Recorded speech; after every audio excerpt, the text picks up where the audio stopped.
धन्यवाद।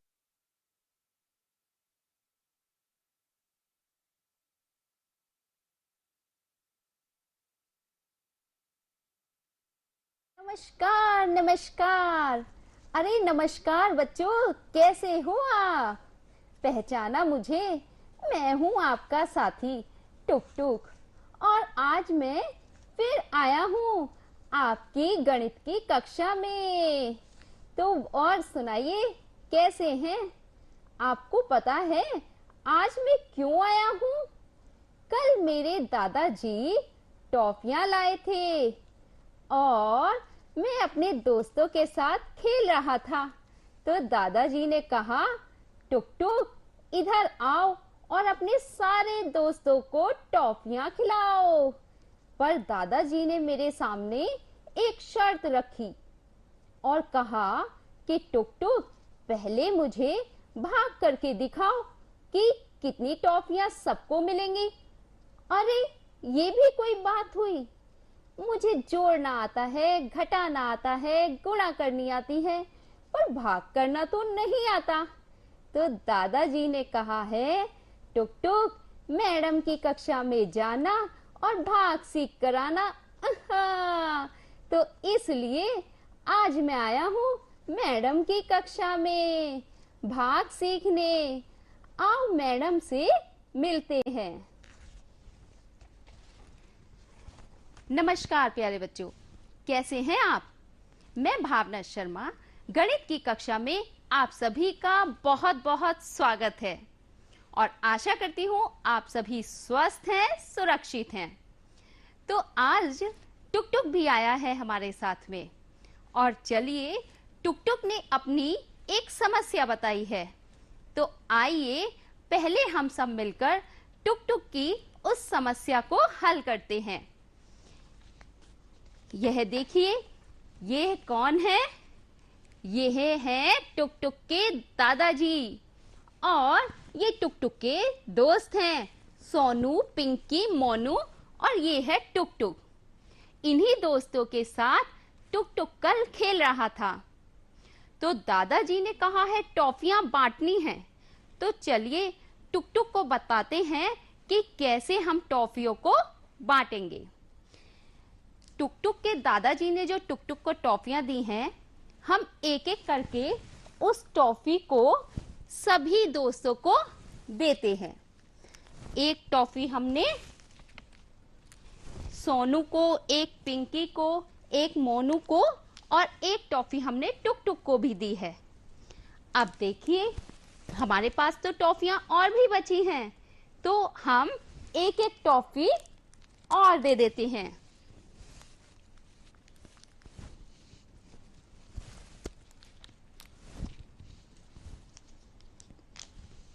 देखिए, हमने एक एक टॉफी सबको और दे दी है, परंतु अभी हमारे पास टॉफियां और भी बची हैं। तो आइए हम एक एक टॉफी और देते हैं।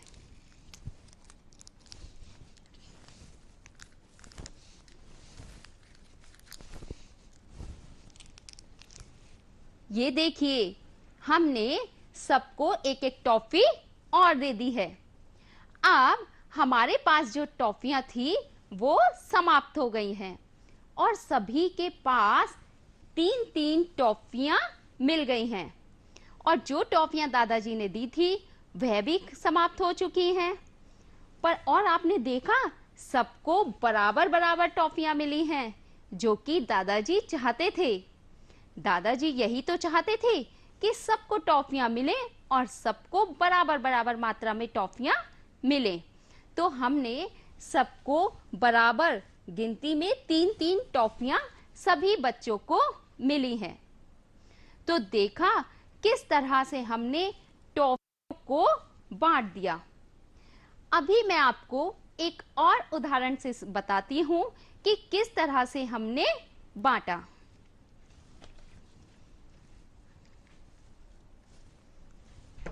यहां पर हम बात कर रहे हैं बच्चों कि हमारे पास है, क्या है ये? बनाना, केला, केले, और केले को हमने बराबर बराबर मात्रा में हमें बांटना है। हमारे पास कुल 8 केले हैं। उन 8 केलों में से एक केला हमने खुशी को दे दिया, एक कनिष्क को दिया, एक अनन्या को, और एक केला हमने अस्तित्व को दे दिया। अब हमारे पास 8 केले थे और 4 केले हमने दे दिए हैं, तो हमारे पास कितने केले बचे हैं? 4 केले। अब हम एक एक केला और दे देते हैं सबको। तो आपने देखा, हमने सभी को एक एक केला और दे दिया है, और अब हमारे पास केले एक भी नहीं बचे हैं। तो हमने सब बच्चों को खुशी, कनिष्क, अनन्या और अस्तित्व को 2-2 केले दे दिए हैं, और हमारे पास केले बचे हैं अब 0। तो किसी संख्या को बराबर बराबर भागों में बांटना ही भाग है। देखा आपने किस तरह से, जैसे पहले हमने टुक टुक की टॉफियों को बराबर बराबर भागों में बांट दिया था, उसी तरह हमने अब केलों को भी बराबर बराबर भागों में बांट दिया है। तो इससे आप समझे कि किसी भी संख्या को बराबर बराबर भागों में बांटना ही भाग कहलाता है। आशा करती हूँ बच्चों, यह कंसेप्ट आपको बहुत अच्छी तरह समझ में आया होगा। अब हम यहाँ पर बात करते हैं, देखिए ये क्या है? ये है कपकेक। और मैं जानती हूं कि आप सभी बच्चों को कपकेक बहुत पसंद है ना? तो इसीलिए हम कपकेक लेकर आए हैं। चलिए, तो हम एक गतिविधि करते हैं, और उस गतिविधि में हम कपकेक को बराबर बराबर बांटेंगे। हमारे पास यहाँ पर ये 3 प्लेटें हैं, और इन प्लेटों में हमें एक एक कपकेक पहले रखना है। इस समय हमारे पास कुल 7 कपकेक हैं। तो आइए देखते हैं हमारे पास कितने कपकेक हैं। देखिए बच्चों, ये हमारे पास 1, 2 और 3 प्लेटें हैं। पहले प्लेट में हमने एक कपकेक को रखा, फिर दूसरी प्लेट में भी हमने एक कपकेक रखा, और फिर तीसरी प्लेट में भी हमने इस कपकेक को रखा है। देखा आपने, हमने इन सभी कपकेकों को एक एक प्लेट में रख दिया है, कुछ इस तरह से। देखिए यहाँ पर भी हमने एक एक कपकेक को प्लेट में रख दिया है। अब हमारे पास 4 कपकेक बचे हैं, 1, 2, 3, 4। इन 4 कपकेकों को हम क्या करते हैं, दोबारा से एक एक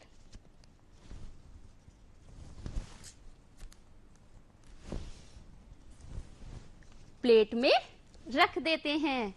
अब देखिए ये क्या है, ये हमारे पास 2-2 कपकेक आ गए हैं, और ये 2 कपकेक तीनों प्लेटों में रखे गए हैं। परंतु अभी हमारे पास, आपने देखा, 4 थे, और 2-2 हमारे पास, 2 हमने इस प्लेट में रखे, 2 इस प्लेट में और 2 इस प्लेट में रखने के बाद भी हमारे पास कितने कपकेक बचे हैं? 1 कपकेक। आप देखिए, तो अब जो 1 कपकेक बचा है वो कहाँ है? ये रहा, यह हमारी प्लेट में नहीं है। लेकिन अभी तक आपने क्या देखा था? आपने देखा था कि कैसे हमने टॉफियों को बराबर बराबर सब में बांट दिया था, और उसके बाद आपने देखा कि हमने केलों को भी बराबर बराबर सब में बांट दिया था। यहाँ पर भी हमने कुछ ऐसी ही कोशिश की थी, परंतु उसके बाद भी हमारे पास 1 कपकेक बच गया।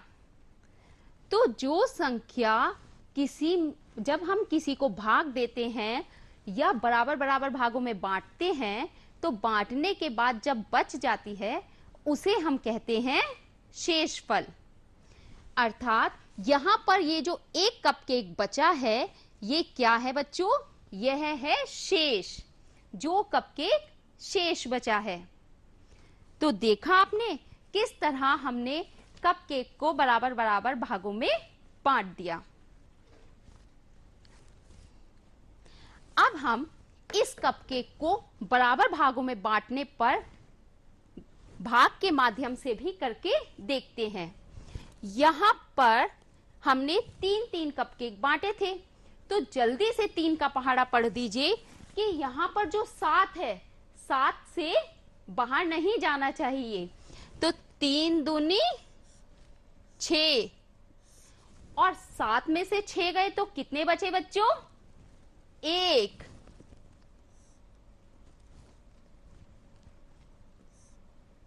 अर्थात 1 यहां पर क्या बच गया? शेष बच गया। देखा आपने किस तरह हमने इसको भाग भी करके देखा और कैसे हमने गतिविधि के माध्यम से इसको सीखा भी।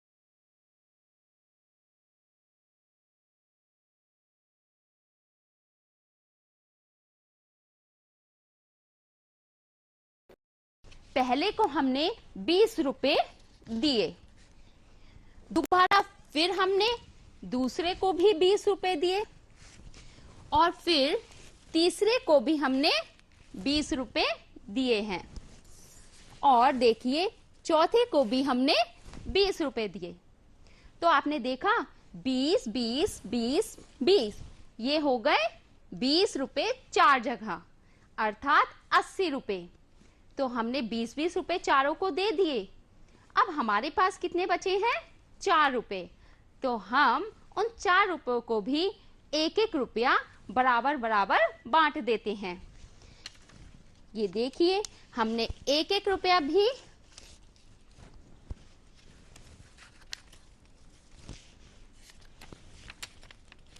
ये देखिए, अब हमने 21 रुपए एक को, दूसरे को भी 21, तीसरे को भी 21 और इसी तरह चौथे को भी 21-21 रुपए दे दिए हैं। तो जैसा कि हमने पहले बात की थी कि किसी भी संख्या को या रुपयों को बराबर बराबर भागों में बांटना ही भाग होता है, तो यह भी हमने क्या किया? भाग के माध्यम से सबको बराबर बराबर बांट दिया। आइए हम इसे हल कर कर देखते हैं कि किस तरह से हम इसको बांटेंगे। यहाँ पर जब हम 4 का पहाड़ा पढ़ेंगे तो हमें ध्यान रखना है कि 4 का पहाड़ा 8 से ज्यादा ना जाए। तो 4 दूनी 8। अब हमारे पास में 8 में से 8 गए तो क्या बचा? 0। तो हमने क्या किया? ये जो यहाँ पर 4 है इसको हमने यहाँ पर नीचे उतार लिया है। अब फिर से 4 का पहाड़ा पढ़ते हैं। 4 एकम 4 और आपने देखा कि अब हमारे पास कुछ भी नहीं बचा। तो 4 को हम कहेंगे भाजक, 84 को हम कहेंगे भाज्य तथा जो हमारा उत्तर आया है 21 उसे हम कहेंगे भागफल। और अगर कुछ हमारा शेष बचता है, जैसे कपकेक में हमारे पास एक कपकेक शेष बचा था तो उसे हम शेषफल कहते हैं। यहाँ पर हमारा शेषफल क्या है? 0 है। शेषफल कुछ नहीं बचा तो उसे हम क्या कहेंगे? जो 0 बचा है उसे हम क्या कहेंगे? शेषफल। अब इसी तरह आइए हम एक और प्रश्न को हल करके देखते हैं। यहां पर यह जो चिन्ह आपको दिखाई दे रहा है, यह चिन्ह भी भाग का चिन्ह है। तो आइए हम इसे हल करके देखते हैं।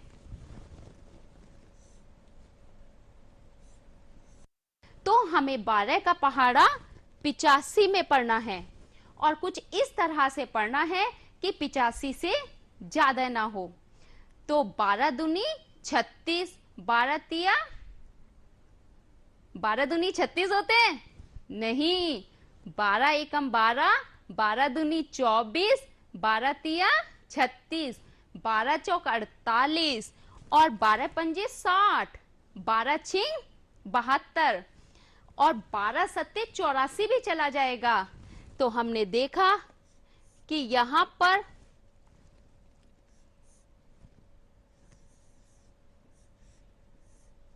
बारह सत्ते 84। तो बच्चों, मैं बीच बीच में आपको थोड़ा सा कंफ्यूज करूंगी, परंतु क्योंकि ये जो आप पढ़ चुके हैं, पहाड़े आप पढ़ चुके हैं, गुणा आप पढ़ चुके हैं, तो आपको ध्यान रखना है और अलर्ट रहना है, मुझसे पहले जवाब देना है। तो 12 सत्ते 84 और 85 में से 84 अर्थात 5 में से 4 गया तो हमारे पास बचा 1। अब 1 में 12 का भाग नहीं, 1 में तो 1 बचा है शेष, तो 1 तो छोटा है, तो हमें क्या करना है, यहां से हम इस 5 को उतार लेते हैं। अब फिर से 12 का पहाड़ा पढ़ते हैं। तो 12 एकम 12 और 15 में से 12 गए तो कितने बचे बच्चों? ये बचे 3। अब हमारे पास कोई भी संख्या नहीं है, तो हमें क्या ध्यान रखना है कि हमारे पास कोई भी संख्या नहीं है, तो यह हो गया हमारा शेषफल। और हमारा भागफल कितना आया है? 71। अब क्या हम यह भी पता लगा सकते हैं कि जो हमारा भागफल आया है क्या यह सही है? आइए इसे भी हम हल करके देखते हैं। आपको यह सूत्र ध्यान रखना है कि भाज्य बराबर भागफल गुणा भाजक प्लस शेषफल। अब भागफल कितना आया हमारे पास? तो आपको ध्यान रखना है, भागफल आया है 71 गुणा भाजक कितना है 12 प्लस शेषफल कितना आया 3। अब बहुत जल्दी से मुझसे पहले हल करके बता दीजिए गुणा करके कि कितना आया, और आपकी आवाज मेरे तक आनी चाहिए। बहुत जल्दी से हल कीजिए। देखते हैं आप पहले करते हैं या मैं पहले करती हूं। 12 एकम 12, हासिल को 1, 12 सत्ते 84 और 1 85, ये आ गया 852। बहुत बढ़िया, आप सभी बच्चों ने मुझसे पहले हल कर लिया। इसी तरह बच्चों, अगर आपको जो भी चीज समझ में आ जाती है उसको जल्दी से हल कीजिए, और जो कोई भी समस्या है उसको हल करने के लिए मैं हूं आपके सामने। तो हमने यहाँ पर 852 में 3 को जोड़ दिया और आ गया आपका 855। तो आपने देखा कि यही तो था हमारा 855, अर्थात जो हमारा भाज्य आया है वह 855 ही आ गया, और यही हमारा प्रश्न में था। इससे पता चलता है कि हमने जो प्रश्न को हल किया है वह सही है। यह हो गई आपकी उत्तर की जांच। अब जल्दी से एक और प्रश्न को हम ले लेते हैं, और अब आशा करती हूं आपको यह समझ में आया होगा, तो मेरे साथ साथ करिए इसको। यह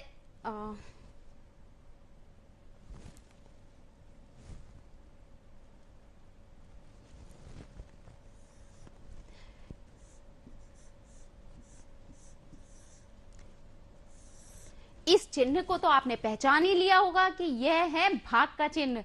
तो पढ़िए, 20 का पहाड़ा हमें कुछ इस तरह से पढ़ना है कि 171 से ज्यादा नहीं होना चाहिए।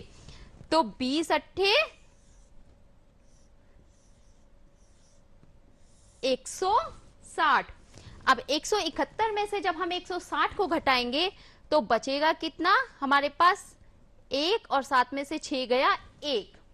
अब यहाँ पर जो 11 बचता है तो ऊपर जो 1 है उसको हमें क्या करना है, इसको नीचे उतार लेना है। अब हमारे पास 20 पंजे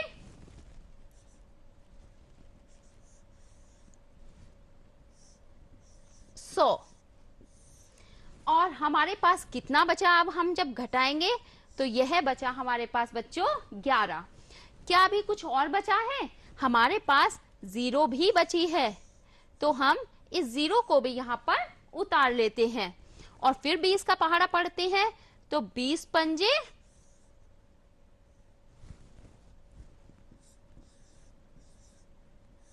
100 और बचा कितना, यहाँ पर बचा 10। अब हमारे पास आगे कुछ भी नहीं है उतारने के लिए, तो हम ये कह सकते हैं कि जो हमारा 10 आया है वह क्या है, वह है शेषफल। अब हम इसकी भी जांच कर लेते हैं। और बहुत बढ़िया बच्चों, आपने मेरे साथ साथ इस प्रश्न को हल कर लिया, तो अब जांच करके बताइए, उत्तर की जांच कीजिए कि आपका जो उत्तर आया है क्या वो सही है। तो आइए हम देखते हैं।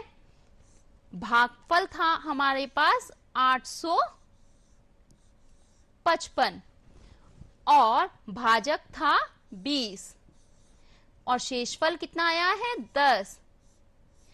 तो जल्दी से गुणा करिए और देखते हैं क्लास में कौन या आप सब में से कौन ऐसा है जो सबसे पहले इस प्रश्न को हल करता है। तो गुणा कीजिए।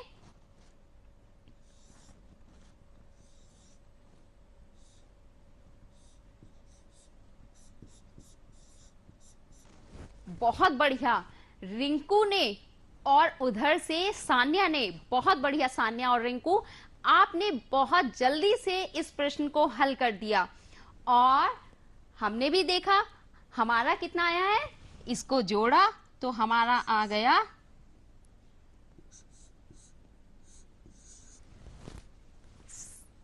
देखा, तो यही तो था हमारा प्रश्न। अर्थात इससे हमने जब उत्तर की जांच की तो हमें पता चला कि जो हमने प्रश्न को हल किया है वह हमारा बिल्कुल सही है। आइए अब हम बात करते हैं कि जब भी हम भाग देते हैं तो भाग देते समय हमारे पास कुछ नियम होते हैं, भाग के कुछ गुण धर्म होते हैं, हम उनके बारे में बात करते हैं। यहाँ पर पहला गुण धर्म है कि शून्य में किसी संख्या से भाग देने पर भागफल सदैव शून्य ही होगा, अर्थात 0 भाग 9। यहाँ पर 9 एक संख्या है, संख्या आपकी कुछ भी हो सकती है। जैसे हमने अभी और भी कुछ संख्या ली हैं, उन्हें हम हल करके देखेंगे। तो जो भी आपकी संख्या हो वो आप ले सकते हैं, लेकिन अगर 0 है, यहाँ पर 0 भाग संख्या है, तो उत्तर आपका क्या आएगा, 0 आएगा। आइए देखते हैं।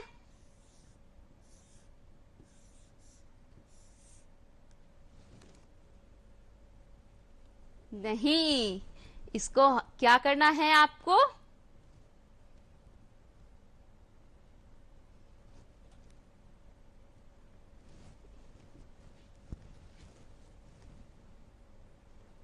इरेजर लीजिए और फटाफट इसको इरेज कर दीजिए। बताइए क्यों किया हमने इरेज इसको, क्योंकि यहां पर हमें कैसे लिखना था,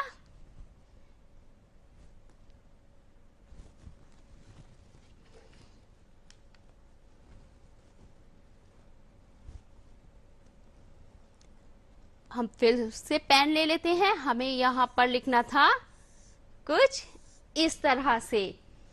तो आपको देखा कि जब हम भाग देंगे तो 9 का पहाड़ा तो 0 में जाएगा नहीं, तो यह क्या आएगा, 9 का जब आप पहाड़ा पढ़ेंगे तो यहां पर क्या आएगा, 9 का पहाड़ा तो 0 में नहीं जा सकता, तो यह आएगा 0।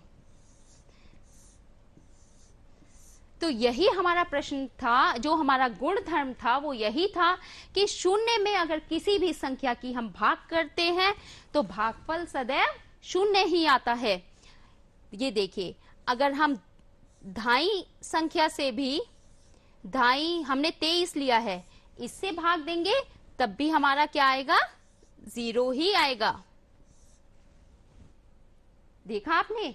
इसी तरह आप, ये हमने इकाई संख्या से भाग देकर देखा, फिर हमने ढाई संख्या भी ली, फिर हमने इसी तरह सैकड़े की भी संख्या ली, और जब हमने हल करा तो हमारा उत्तर कितना आ रहा है? 0 आ रहा है। हम अपने दूसरे बिंदु की तरफ चलते हैं।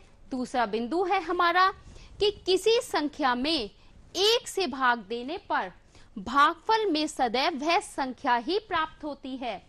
संख्या भाग 1 बराबर संख्या। अब इसे भी हल करके देख लेते हैं। आइए हम अब 1 का पहाड़ा, जब हम 1 अट्ठे 8, और यही तो था हमारा कि हमें संख्या में जब 1 से भाग दिया तो भागफल क्या आया? सदैव वह संख्या ही प्राप्त हुई।